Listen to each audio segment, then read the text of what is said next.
Башкыркы суроо депутат Рыспаев Кожоек Жайчыбек үчүн микрофон бергиле. Так, мага Шерипов мырза айтсаңыз. Мен байгыда да келгенде айткам.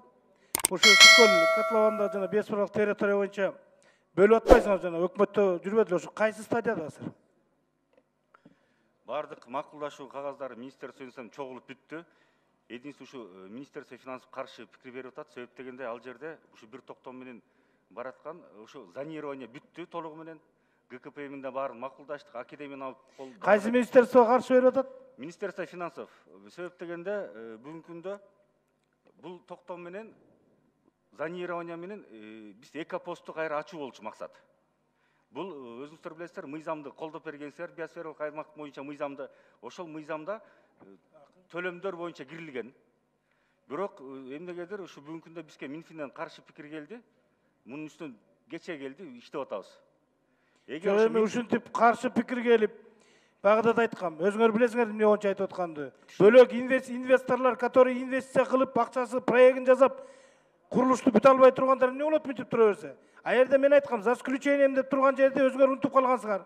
Там промышленный союз малында болгон жерлерде киргизип алыптыр да. Ошону жөнүнө бөлүп койсоңор болмокта. Жок, бир четинен азыр туура айтасыз. Инвесторлор дагы наоборот тескеринче бизди колдоп атпайбы?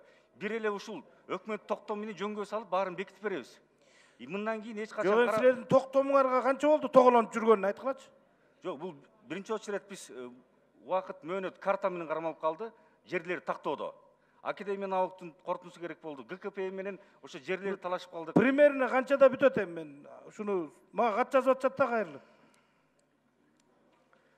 Минфин менен макулдашып бүтсөк эле уже өкмөткө киргизебиз. Ушул айдын аягына чейин бүтүрөсүңөр буюрса. Бүтүп калышыбыз керек буюрса. Андан чыкар эми бул бир гана көлдүн тегерек четине айна биосфералык территория деп атпайсыңарбы? Бизде азыр туризмди өстүрүүгө болуп атат да. Кумузалечение, андан башка дагы бизде көптөгөн жайлоолордо, Арслан баптарда боло, бөлөк жерлерде дагы азыр чоң-чоң мындай туристический эмелер салынып атат. Кудай буйруса. Очистительный сооруженияны эмитем, бекем деп кармабасаңар көлдөй болот. Без очистительный сооружение уруксат бербеш керек. Алып келип салсын. Суулар булганбасын. Экология булганбасын деген ойду айтып атам да. Эң туура азыр ар бир салына турган долбоор ошо проект алып келгенде биз аяка локальный очистный сооружение болмоюнча биз ага корутунду бере албайбыз. Мына ошондой кылгыла, анан көлдүн ичиндеги частный пансионаттардын очистный сооружениясы жоктор иштеп атат. Ушул мыйзам менен кантип регулировка жасайсыңар? Бул мыйзам менен толугунан экотехинспекция текшерип токтотот. Ал эми бирок ошол эле учурда өзүңүздөр билесиздер, жанакы жаратылыштуу өнүктүрүү фонду түзүлүп атат. Түзүлгөн, ал боюнча кумтөр акчасын которуп берген. Бүгүнкү күндө механизмдер бүтүп калды. Ушул биздин муниципалдан сырткары биздин ушу бизнесмендерге, жеке ишкерлерге пансионаттарын ошо соответствие алып келип алыш үчүн очистнойлорун 6%-тан ашпаган 5 жылдык мөөнөттө кредиттер каралат.